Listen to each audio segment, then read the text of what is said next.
Assalamualaikum warahmatullahi ta'ala wabarakatuh. Salam sejahtera buat kita semua. Bapak-bapak, ibu-ibu, saudara-saudara, dan teman-teman yang saya cintai dan saya hormati. Pada kesempatan kali ini, saya ingin menyampaikan hal-hal yang terkait dengan sakit asam lambung.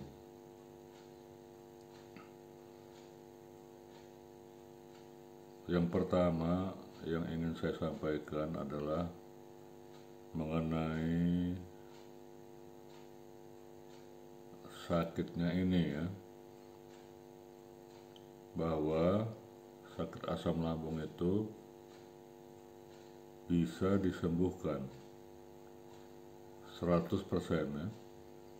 Dalam arti semua sensasi tidak ada lagi dan bebas makan minum, tidak ada pantang. Itu yang pertama ya. Kenapa saya berkata demikian ya? Karena banyak tanggapan ya, atau sebagian orang ya menyatakan ya bahwa asam lambung ini tidak bisa sembuh gitu ya. Dan juga ada yang mengkaitkan dengan penyakit darah tinggi misalnya ya. Artinya kalau dia kumat diobatin, nanti sembuh sebentar, kumat lagi diobatin, sembuh sebentar, terus masuk lagi, sakit lagi, diobatin lagi, jadi nggak pernah sembuh gitu ya. Nah itu tidak ya, bahwa penyakit ini bisa sembuh dan 100% sembuh. Artinya tidak ada pantangan dan tidak ada sensasi. Itu yang pertama yang perlu saya tegaskan di sini ya. Yang kedua ya, seperti yang video saya yang lalu, bahwa sebagian besar ya, mayoritas daripada yang terkena asam lambung ini itu adalah mereka yang usia produktif ya. Usia produktif itu artinya umurnya antara 25 sampai 34 tahun ya. Dan pada umur ini ya, itu orang itu mungkin ya baru menikah atau baru tamat S2 ya, S2 atau S3 gitu ya. Jadi mereka ini adalah orang yang sedang meniti karir ya, meniti karir dan rumah tangga ya. Rumah tangga dan karir. Jadi anak-anak muda yang sangat produktif ya, dan sehat ya, sehat serta semangat ya, masih semangat menggebu-gebu ya untuk mengejar cita-cita gitu ya. Nah, pada golongan ini ya, itu memang rawan gitu ya, rawan apa? Karena mereka mengejar karir atau apa ya, itu biasanya kadang-kadang lupa gitu ya, lupa akan dirinya sendiri gitu ya, kesehatan dirinya maksudnya begitu. Jadi diri mereka tuh karena sibuk ya, mungkin kadang ke kantor nggak sarapan ya, atau mungkin di kantor dia telat makan ya, bahkan dia lupa makan gitu ya, karena mobilitas kerjanya menyibukkan gitu ya, dan juga dia memang sedang getol-getolnya gitu ya, sedang getol-getolnya. Nah itu yang perlu saya sampaikan ya, bahwa eh, agar diperhatikan gitu ya, agar diperhatikan tentang kesehatan ya. Pertama dari sisi tadi ya, makan minum ya itu harus dijaga. Yang kedua mungkin tidur ya harus dijaga. Dan jangan ini ya, jangan apa istilahnya eh, sering begadang ya, sering begadang atau apa namanya sering ke tempat hiburan ya.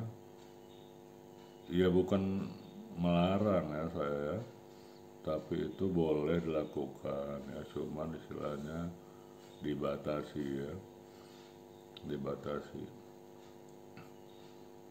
Karena gini ya, kenapa saya mengatakan demikian? Karena kesehatan itu sangat penting sekali gitu ya, sangat penting sekali.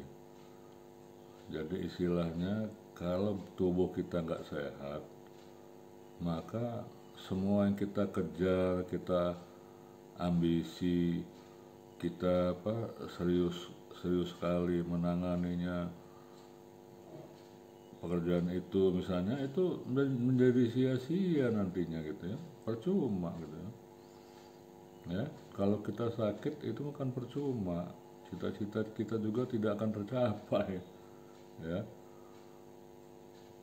Nah jadi harus dipahami dulu ya, bahwa kuncinya adalah jaga kesehatan, jaga kesehatan ya. Itu yang ingin saya sampaikan untuk yang poin yang kedua ya, poin yang kedua tadi. Yang pertama tadi masalah kesembuhan ya, yang kedua ya masalah ini ya, mayoritas penderita asam lambung ini gitu ya,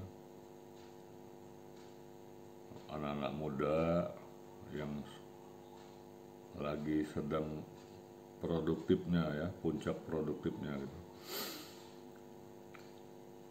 Kemudian yang ketiga ya, yang perlu saya sampaikan juga ya, bahwa penyakit asam lambung ini itu sebenarnya kita tidak boleh takut, panik atau cemas gitu ya, itu tidak boleh gitu ya. Jadi kita harus tetap tenang, santai saja, sabar, dan bertahan. Itu kuncinya gitu ya. Jadi kenapa demikian gitu ya? Karena asam lambung ini itu dipengaruhi oleh otak gitu ya, oleh otak. Jadi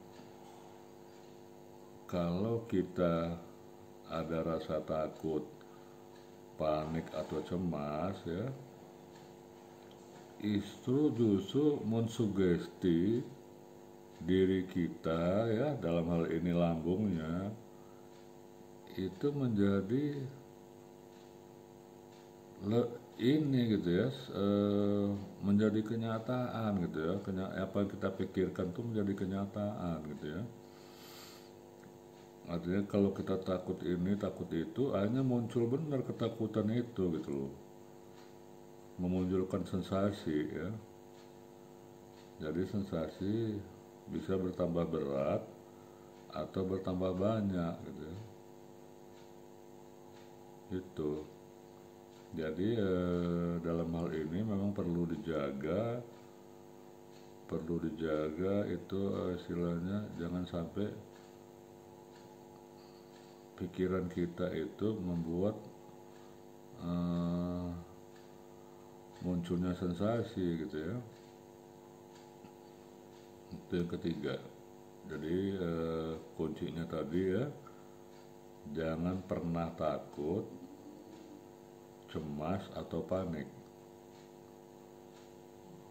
Kemudian untuk menghadapi sensasi tetap tenang ya, santai saja, bersabar dan bertahan. Itu kuncinya ya. Kemudian yang keempat yang saya ingin bicarakan di sini itu adalah mengenai pola sehat ya. Nah, pola sehat itu artinya bahwa orang yang kena asam lambung ini harus merubah gaya hidup ya, gaya hidup. Ya.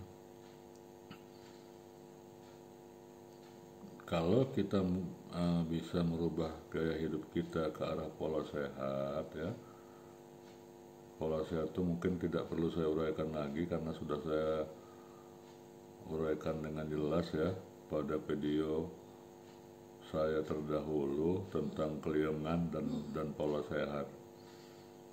Bisa disimak di uraian saya tersebut gitu ya. Jadi seseorang ya yang sakit asam lambung itu perlu merubah gaya hidup ke arah pola sehat ya. Itu kuncinya gitu ya. Kemudian yang kelima bahwa segala sesuatu itu semuanya itu sudah ditakdirkan ya oleh Tuhan yang Maha Kuasa. Artinya dalam kita berikhtiar ya, berikhtiar dalam arti mencari pengobatan ya, itu kita harus selalu berdoa ya, meminta ampunan, meminta kesembuhan ya. Karena apa? Karena yang menyembuhkan itu ya Tuhan yang Maha Kuasa gitu ya. Jadi secanggih-canggih apapun obatnya, sebagus-bagus apapun obatnya, kalau Tuhan tidak berkenan ya nggak sembuh gitu, nggak akan sembuh. Ya, jadi kita harus selalu berdoa untuk kesembuhan kita. Itu yang kelima ya. Yang keenam ya, yang perlu saya uraikan di sini ya, bahwa di samping kita berdoa tadi ya, kita juga harus melakukan ikhtiar gitu ya, ikhtiar pengobatan ya. Dan harus diingat ya bahwa lambung kita ini bukan kelinci percobaan ya, bukan kelinci percobaan. Artinya kalau kita salah minum obat, maka lambung kita bisa justru bertambah parah gitu ya. Demikian. Jadi yang perlu diperhatikan ya dalam hal pengobatan ini ya, itu adalah logika berpikir kita gitu ya. Jangan ikut-ikutan gitu ya, minum ini, minum itu, minum ini, minum itu. Nah, itu bisa ini ya, mungkin bisa lama sembuh atau memang bisa ini membahayakan juga gitu ya di lambung kita sendiri gitu ya. Jadi itu obat lambung ya, itu obat yang mengandung nutrisi ya. Jadi obat itu harus berbentuk suplemen herbal dan mengandung nutrisi. Jadi di samping dia mengobati lukanya, dia juga memberikan masukan nutrisi untuk tubuhnya gitu ya. Itu. Jadi dalam hal ini kita harus wanti-wanti gitu ya, melihat apakah obat ini layak atau tidak gitu ya. Dicoba, boleh dicoba.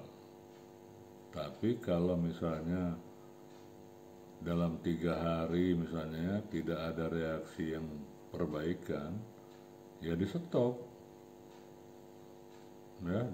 gitu. Karena apa? Karena kalau diteruskan ya mungkin akan bertambah parah sakitnya gitu ya. Itu yang perlu saya sampaikan. Yang keenam ya. Kemudian selanjutnya ya, itu yang ketujuh ya, yang ketujuh atau penutup dalam hal ini ya, bahwa kita ya di dalam menghadapi sakit asam lambung ini, itu kita tetap berusaha untuk meningkatkan imunitas kita gitu ya. Dalam arti kata kita harus banyak minum vitamin ya, seperti vitamin B12, kemudian multivitamin ya, vitamin C, vitamin E ya, berjemur ya. Karena apa? Karena imunitas itulah yang menentukan kesembuhan gitu ya. Demikian ya wawasan dari saya ya. Mudah-mudahan ini bisa memberikan manfaat dan menambah pengetahuan bagi kita bersama. Salam sehat dan tetap semangat.